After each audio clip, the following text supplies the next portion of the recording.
Labour card कौन यह किपरि मिले या बनाइले लाभ कौन आपण लेबर कार्ड विषय रे अनेक वीडियो न्यूज माध्यम जानिथिबे। कई कहते यही कार्ड बनाइले टंका मिले एवं सरकार ठो साहाय्य मध्य मिले।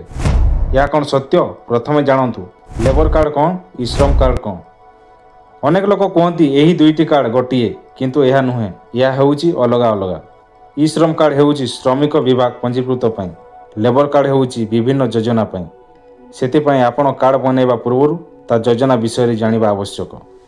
यही कार्ड को बनैबा द्वारा आमको कौन लाभ मिले सरकार पाखर टंका सहायता मिले। आपण को कौनसी दुर्घटना हुए ताहले मध्य टंका मिलता है। बीमार सुविधा मध्य मिलता है। शिशु शिक्षार साहाय्य मध्य मिलता है। घर मरामती पई टंका मध्य मिलता है। यही कार्ड बनैबा पई टंका दियंतु नहीं। आपण सीधा जानतु आपण पाखरे थिबा लेबर ऑफिस को फॉर्म भरंतु 30 दिन मध्य आपण कार्ड आसी जीवा आपण घर को। हाँ आज्ञा ऑफिस जीवा पूर्व यही सब डॉक्यूमेंट को धरी नियंतु जेमिति कि आधार कार्ड फोटो बैंक खाता काम करुवा प्रमाणपत्र। आपण को जदि आम वीडियो भल लगी लाइक सब्सक्राइब कर नियंतु।